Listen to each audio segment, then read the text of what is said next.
In today's video, we'll be making this beautiful flare dress with a built-up neckline or a built-up collar. So this is what the built-up collar look like.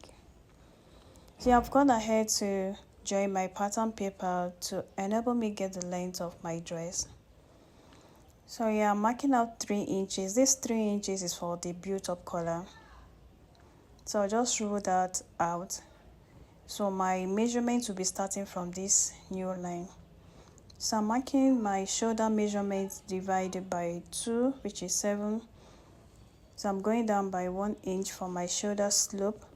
So from this new point, I'm marking down 7.5 for my armhole depth. So with my straight ruler, I will just connect all the lines together.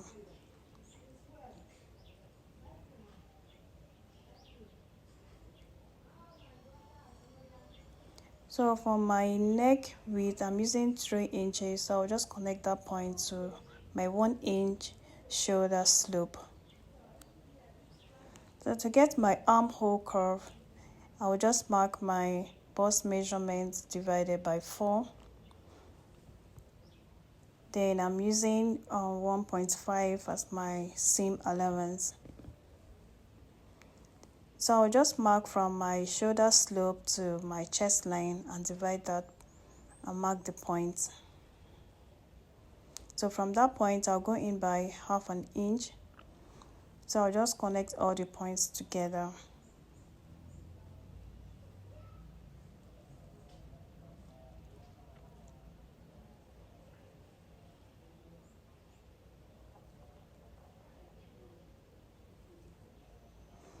So this pattern is for the back and the front. So this curve I just created is for my front armhole. So this new curve is for the back. So please don't get confused. The deep curve is for the front, while the shallow curve is for the back armhole. So I'll just go ahead and mark out my vertical measurements. My shoulder to waist, from my waist to my hip. So this is an A-line dress, I'll not be needing too many measurements. So I'm just marking out my waist and my hip. So I'll just mark my hip measurement divided by 4 plus my ease. Because it's a flare dress, then I'll just add my sewing allowance. But after I finished drafting the pattern, I realized that the flare was not up to the volume I want. So I went ahead and did some alteration.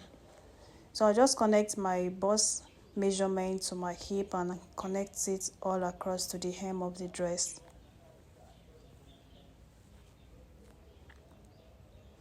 So I'm using a very long ruler for this.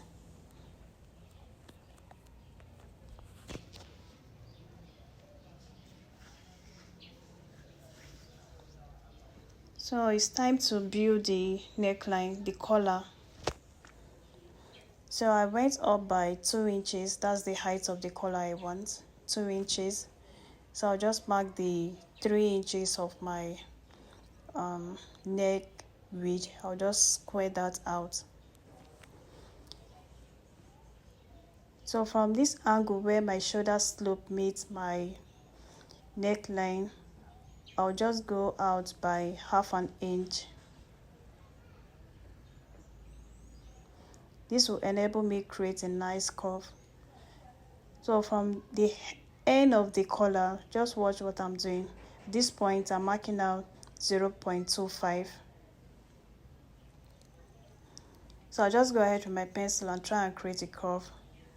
Then I'll go in with my curve ruler and highlight the curve.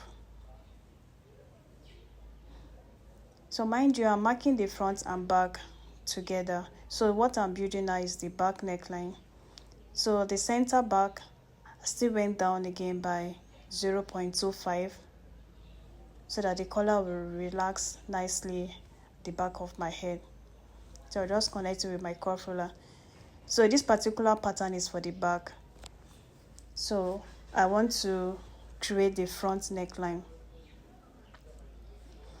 The difference between the front and the back is just the V opening. Every other thing is the same. So from that peak of the neckline, I'll just create a curve. So now I'll just determine how wide I want it to be. It should be enough for your hair to pass through. So I just went up 1 inch from my armhole line. Then I'll just connect it with the curve ruler and try and create a slight V, not too much. So this part I just drew is for my front.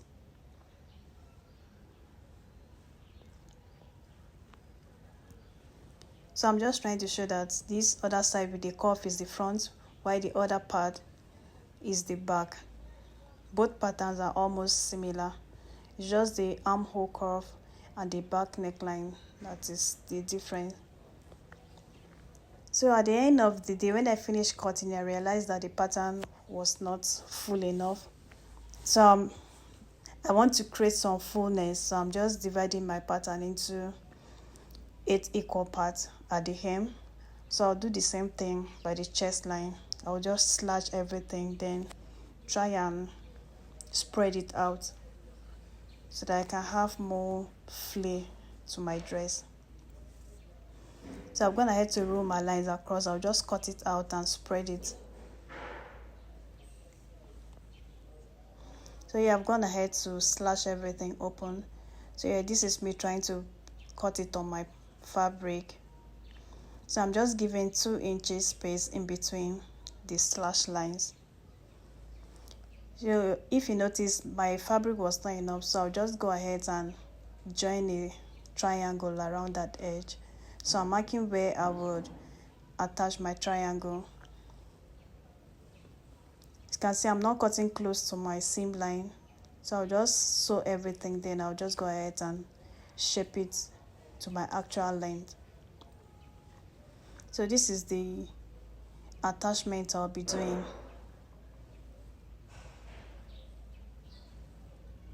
So yeah, I'm just cutting everything out, giving enough space.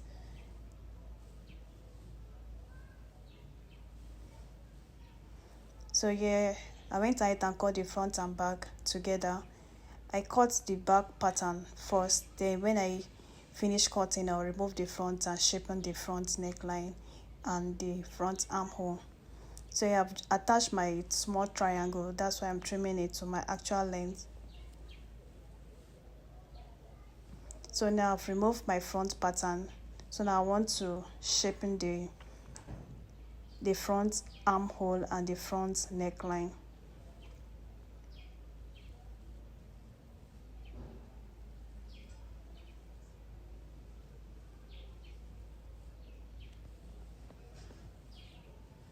So please, if you're using the same pattern for the front and back, please cut the back pattern first.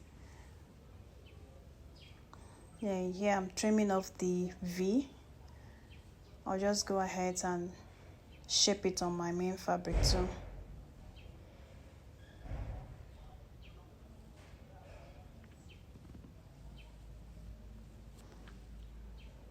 So yeah, I'll just go ahead and cut the same thing on my lining piece.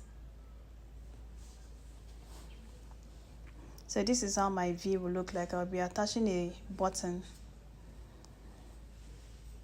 So I've gone ahead to cut out my pockets. I'm just trying to see how my buttons would look like. I'll be creating a loop for my button.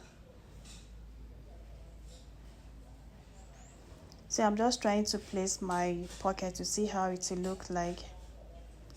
So I realized that it was blending too much with my fabric, so I went ahead and add an organza trimming to my pocket.